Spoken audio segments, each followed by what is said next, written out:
Kampanyalar başladı değerli izleyiciler. Ayın 15'ine kadar bütün dörde Unipay kalçalar cəmi 150 manat.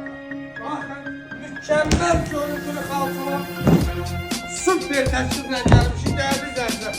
Yani bu ilin 2025'e en mükemmel kampanyası yalnız orada ideal kalça evinde. Ünvanı verin abi. Ünvanımız Sədrət Ticarət Mərkəzi, Dünya Platformu ideal kalça evi, qalın gün kalçalardır. Bak 150 manat.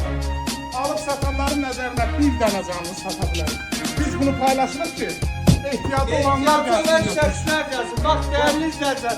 250'nin 350'lerde cəmi 100 manat, 100 manata 250'nin 350 uzunu. Bak geçen il 250 manata paylaşılan kampanyadır. Bak değerli izleyiciler. Hal-hazırda kalsın alsan cəmi 100 manat. Modeller, bakışlar çoktur. Ne kadar istesen zəylər də.